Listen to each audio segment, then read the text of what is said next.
peristirahatan yang terakhir. Dan mendasari ibadah kita di pagi hari ini, ibadah pelepasan, kita akan membaca dan merenungkan firman Tuhan. Namun sebelumnya mari kita tundukkan kepala kita berdoa. Maha besar Allah pencipta langit dan bumi, Allah yang kami sembah dalam nama Tuhan Yesus. Kembali kami bersyukur Tuhan untuk pagi hari ini, di mana Tuhan Engkau kembali menuntun kami, mempertemukan kami, mengumpulkan kami kembali di tempat ini, di mana pagi hari ini kami akan mengantarkan orang tua yang kami kasihi, Ibu almarhumah Lena, ke tempat peristirahatan yang terakhir. Namun sebelumnya Tuhan, kami akan mendasari dengan kebenaran firman Tuhan. Karena itu Tuhan berbicara kepada kami, sampaikan isi hatimu, sampaikan firman-Mu yang jelas bagi kami. Sehingga semua kami yang mendengar, keluarga, semua boleh diberkati oleh firman Tuhan. Dalam nama Tuhan Yesus kami berdoa. Amin. Baik, sidang perkabungan dan keluarga yang berduka yang dikasihi Tuhan, firman Tuhan pagi hari ini saya persiapkan dari kitab Ayub pasal yang pertama, ayat yang ke-20 sampai ayat yang ke-22. Ayub pasal yang pertama ayat yang ke-20 sampai 22, firman Tuhan berbunyi demikian. Maka berdirilah Ayub, lalu mengoyak jubahnya dan mencukur kepalanya. Kemudian sujudlah ia dan menyembah. Katanya, dengan telanjang aku keluar dari kandungan ibuku, dengan telanjang juga aku akan kembali ke dalamnya. Tuhan yang memberi, Tuhan yang mengambil, terpujilah nama Tuhan. Dalam kesemuanya itu Ayub tidak berbuat dosa dan tidak menuduh Allah berbuat yang kurang. Demikian pembacaan firman Tuhan. Yang berbahagia adalah setiap kita yang membaca, merenungkan dan melakukan firman Tuhan dalam kehidupan kita. Sidang perkabungan dari keluarga yang berduka yang dikasihi oleh Tuhan, firman Tuhan pagi hari ini mengingatkan kita bagaimana kita belajar daripada seorang Ayub. Ya, Alkitab berkata bahwa Ayub itu seorang yang jujur, seorang yang takut akan Tuhan, seorang yang saleh, menjauhi segala yang namanya kejahatan. Ayub itu diberkati oleh Tuhan dengan 10 orang anak, 7 orang laki-laki dan 3 orang perempuan. Ayub itu dikaruniai dengan berbagai macam harta kekayaan, sehingga Alkitab berkata bahwa Ayub itu adalah orang yang terkaya. Ya, Ayub orang yang jujur, orang yang saleh, orang yang takut akan Tuhan, dan dia diberkati Tuhan dengan 10 orang anak dan punya harta yang melimpah, punya ternak, kambing, domba dan lain sebagainya. Sehingga Alkitab berkata bahwa Ayub ini adalah orang yang terkaya. Yang menarik Bapak Ibu Saudara yang dikasih dalam Tuhan, kita melihat bahwa satu ketika iblis datang menghadap kepada Tuhan, dan dia berkata, dan Tuhan berkata kepada iblis itu, apakah engkau memperhatikan hambaku Ayub? Ayub itu orang yang jujur, takut akan Tuhan, menjauhi segala kejahatan. Lalu iblis berkata, oh iya saya tahu Ayub. Tetapi Ayub itu diberkati oleh Tuhan, dan Tuhan memagari dia. Makanya dia bisa kaya raya dan dia sangat diberkati. Kemudian Tuhan mengizinkan kepada iblis itu apa? Untuk mengganggu Ayub, untuk mengambil semua harta kekayaannya dan juga termasuk anak-anak. Nah, kita melihat bahwa dalam waktu seketika semua harta kekayaan habis, ya. Semua hartanya Ayub itu habis. Dari orang yang konglomerat jadi konglomerat. Jadi orang yang kaya raya jadi orang yang miskin. Dia sangat miskin. Kenapa? Semua harta kekayaan habis. Tidak ada yang tersisa. Dan Alkitab berkata bahwa bukan hanya harta kekayaan yang habis, tetapi dalam satu kali peristiwa 10 orang anaknya pun akhirnya mati. Bapak Ibu, kita bisa bayangkan ketika Ayub sedang diperhadapkan dengan 10 peti jenazah anak-anaknya dalam waktu yang bersamaan. Dalam waktu seketika 10 orang anaknya itu semuanya meninggal. Tentu ada rasa kesedihan, tentu mungkin dia merasa ditinggalkan. Dan bukan hanya itu, setelah dia sudah kehabisan semua harta kekayaan, dia juga habis, anak-anaknya semua juga sudah tidak ada. Istrinya pun juga berkata bahwa masih bertekunkah engkau dalam kesalehanmu? Kutukilah Tuhanmu dan matilah. Artinya apa? Ternyata di dalam saat yang penuh penderitaan itu, Ayub juga ternyata istrinya pun juga tidak mendampingi dia. Istrinya pun juga tidak mensupport dia. Bukan hanya harta kekayaan habis, anak-anak semuanya habis. Bahkan istri pun tidak mensupport dia. Sahabat-sahabatnya pun juga datang dia sebagai hakim, menghakimi Ayub. Berkata bahwa itu karena engkau berdosa. Dan setelah itu Alkitab berkata Ayub itu ditimpa dengan penyakit bara dari atas kepala sampai ke kaki. Dan ternyata Bapak Ibu Saudara, Ayub itu diasingkan. Dia ditaruh di luar kota. Kenapa? Orang takut nanti menular penyakit. Jadi kalau kita melihat dari hidup daripada Ayub ini, maka kita melihat bahwa begitu menderita. Dia orang yang kaya raya tiba-tiba menjadi miskin. Orang yang punya anak 10 tiba-tiba tidak punya anak. Punya istri tapi tidak mendukung dia. Punya sahabat tapi tidak mensupport dia. Sahabatnya datang menghakimi dan dia ditimpa dengan penyakit yang sangat-sangat mengerikan. Dalam keadaan inilah Alkitab berkata, kita baca tadi ayat firman Tuhannya, bagaimana respon Ayub dengan semua keadaan ini. Alkitab berkata, maka berdirilah Ayub lalu mengoyak jubahnya dan mencukur kepalanya, kemudian sujudlah ia dan menyembah. Respon yang pertama Ayub kepada Tuhan, ketika Tuhan izinkan terjadi semuanya itu, Ayub itu datang menyembah sama Tuhan. Dia datang sama Tuhan, dia menyembah Tuhan. Dia berkata, Tuhan yang memberi, Tuhan yang mengambil. Maka terpuji nama Tuhan. Artinya Ayub menyadari bahwa semuanya itu adalah miliknya Tuhan, ya. Istri milik Tuhan, suami milik Tuhan, anak-anak milik Tuhan, harta benda kita pun itu juga semuanya milik Tuhan. Dan kapanpun Tuhan mau ambil, itu haknya Tuhan. Ya, jadi yang pertama Ayub itu menyembah kepada Allah. Dia berkata bahwa ayat yang kedua, dengan telanjang aku keluar dari kandungan ibuku, dengan telanjang juga aku akan kembali ke dalamnya. Tuhan yang memberi, Tuhan yang mengambil, terpujilah nama Tuhan. Berarti kita belajar bahwa keluarga yang ditinggalkan oleh orang tua kita ini, kita harus tetap percaya sama Tuhan. Amin. Bahwa kedaulatan ada di tangan Tuhan. Dan Tuhan tidak akan pernah salah dalam mengambil keputusan. Semua tindakan Tuhan pasti yang terbaik. Yang kedua, ayat yang ke-22 berkata, dalam kesemuanya itu Ayub tidak berbuat dosa. Bayangkan Bapak Ibu Saudara, dia kehilangan semua harta kekayaan, kehilangan anak-anaknya, persekutuan dengan istri juga hilang, sahabat-sahabatnya juga tidak mensupport dia, dan dia mengalami sakit penyakit. Tetapi perhatikan baik-baik.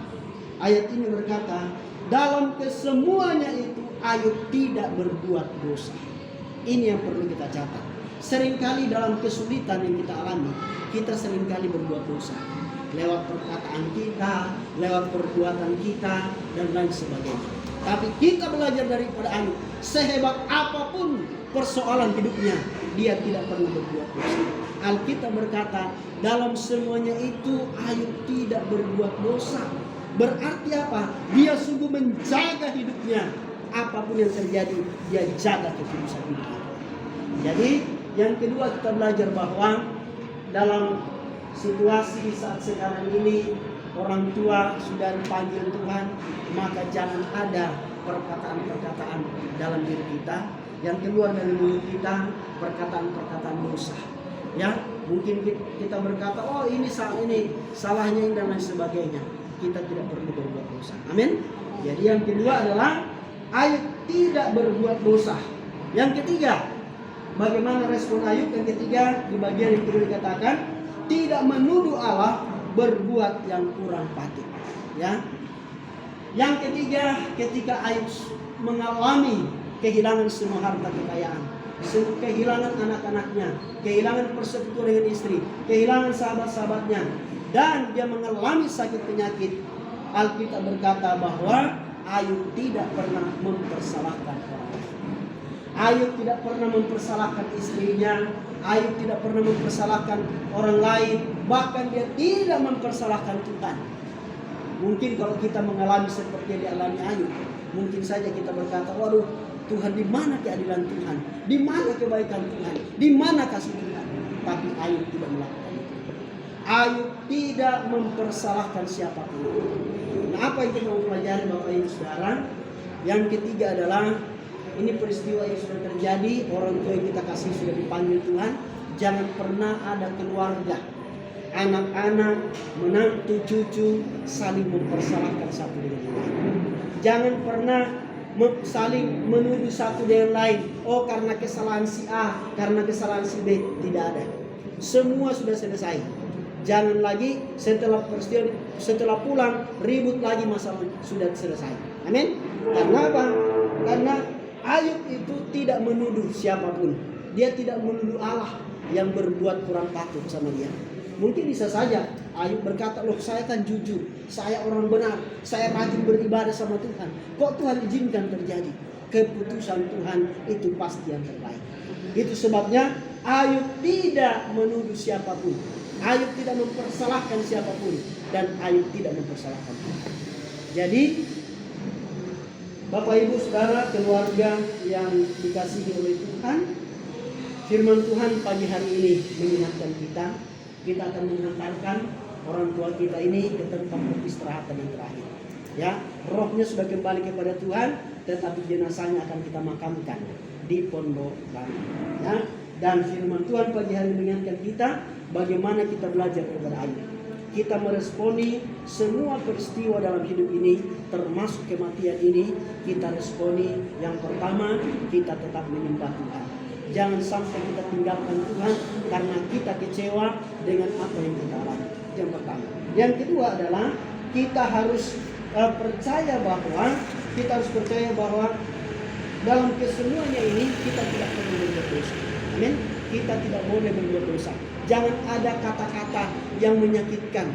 Jangan ada kata-kata dosa yang keluar dari mulut kita atau perbuatan-perbuatan kita. Jangan. Yang ketiga adalah jangan kita menuduh satu dengan lain, jangan saling mempersalahkan satu dengan yang lain.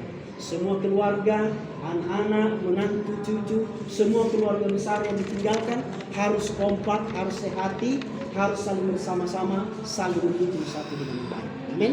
Jadi biarlah firman Tuhan pagi hari ini boleh memberkati kita semua. Kita akan mengantarkan orang tua yang kita kasihi ke tempat peristirahatan yang terakhir. Kita berdoa, Tuhan sertai perjalanan kita sampai di tempat tujuan dengan selamat. Mari kita berdoa. Bapa di surga, terima kasih buat pagi ini firman Tuhan sudah disampaikan. Biarlah firman itu Tuhan boleh tertanam di dalam hati kami, secara khusus bagi keluarga yang ditinggalkan. Mereka tidak lagi berduka, mereka tidak lagi saling mempersalahkan satu dengan yang lain. Mereka tetap menyembah kepada Tuhan, tetap percaya kepada Tuhan, dan mereka terus percaya bahwa mereka juga tidak melakukan dosa dalam hidup mereka. Terima kasih Tuhan, terima kasih Bapa, dalam nama Tuhan Yesus kami berdoa. Amin. Sebelum kita masuk dalam doa berikut, itu ada dari keluarga mau menyampaikan riwayat hidup daripada ada riwayat hidupnya, nama, tempat dan sebagainya, keluarga. Mungkin ada yang bisa membacakan riwayat dari keluarga. Selamat pagi ya saudara seiman, saudara-saudara. Jadi selama mama saya lahir di Jakarta tanggal 7 bulannya bulan 7 1958. Di kehidupan mama saya sih orangnya baik ya, masa kehidupannya suka menolong, kasih lah riwayatnya. Sama siapapun dia baik, tidak tapi di masa hidupnya memang kurang bahagia, tapi kebahagiaan itu ya mungkin tidak mungkin juga. Maka kita nggak tahu hati orang tua kita ya, baru mama kita yang tahu. Jadi selama ini ya saya sudah bersyukur lah, karena mama saya udah mengenal Tuhan, udah takut lagi dengan kematian. Karena masih takut kan, makanya dia sudah di sana sudah tenang karena dia udah merasa aman. Karena kita kasihan juga ya kalau dia merasa kesulitan,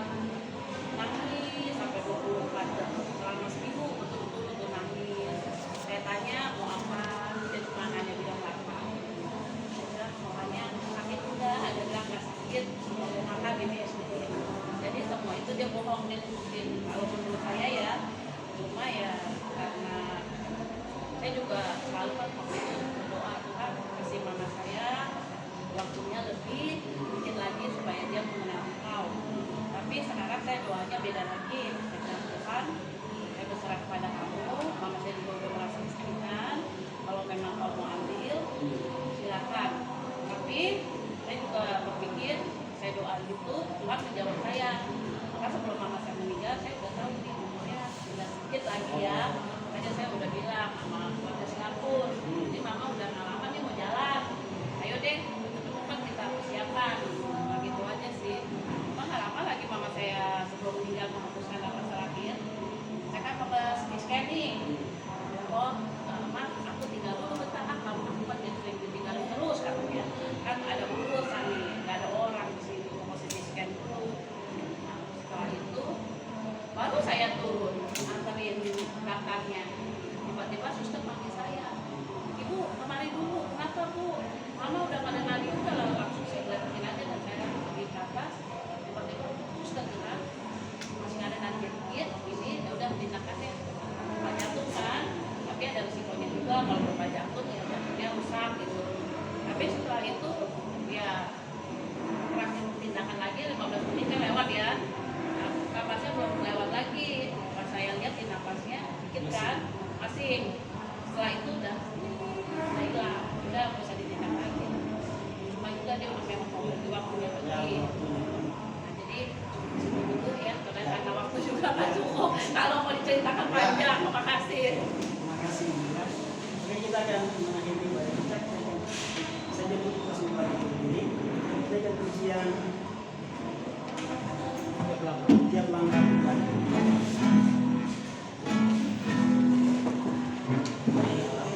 Aku diatur oleh Tuhan dan tangan kasih-Nya memimpinku dengan gelombang hujan menakutkan hatiku tetap tenang teduh. Tiap langkahku, tiap langkahku, ku tahu Tuhan yang memimpin, bertempati itu di antaranya. Hingga sekali nanti aku tiba di rumah Bapa surga yang Tuhan, segala pujian, hormat dan syukur kami naikkan kepada Tuhan di pagi ini. Tuhan sudah menyertai serangkaian ibadah perpasan dari awal pertengahan sampai selesai.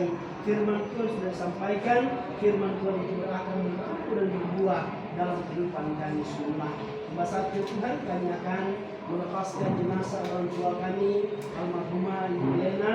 Kami akan mengantarkan ke tempat peristirahatan yang terakhir. Kami berdoa kiranya Tuhan menyertai perjalanan, dijauhkan dari segala berbahaya, kecelakaan dan maut. Kami doa dalam nama Yesus, perjalanan lancar dari tempat tujuan. Dan kami berdoa juga untuk semua kendaraan menjaga kelindungan Tuhan. Dan kami berdoa juga untuk cuaca, bukan cuaca yang terbaik. Terima kasih Tuhan, tidak ada hujan sehingga semua acara hari ini berjalan terbaik dan semuanya dihormat dan dimuliakan nama Tuhan. Terima kasih Tuhan, semua keluarga yang ada memberi kekuatan, memberi kesehatan, dijauhkan dari segala sakit penyakit dan semuanya tetap kuat Tuhan, tetap tabah melewati setiap persoalan ini Tuhan. Terima kasih Tuhan, terima kasih Bapa, kami serahkan semua ke dalam tangan Tuhan, perjalanan dan untuk ibadah pemakaman Tuhan yang pimpin sertai. Terpujilah namamu Tuhan, dalam nama Tuhan Yesus kami berdoa. Amin. Amin. Kita selesai dan Yesus diberkati. Ada keluarga yang mau foto terakhir. Mungkin kalau ada yang masih mau foto boleh, kalau masih ada waktu boleh. Ada waktu berapa menit?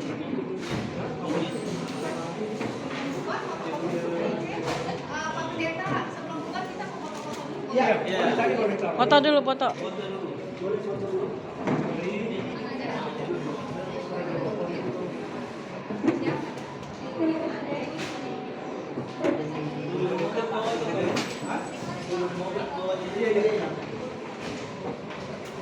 Ayo foto-foto dulu.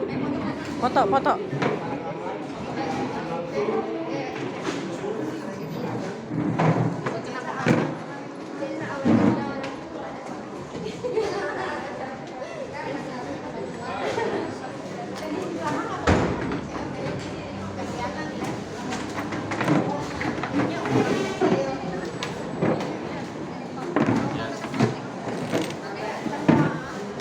foto, foto. Tunggu ya, Cici. Foto dulu, keluarga dulu, Cici. Bantuin ini, pegangin. Ini lagi video, lagi on. Dipegang aja, Cici. Soalnya kita mau foto keluarga dulu, habis itu nanti foto kita semua.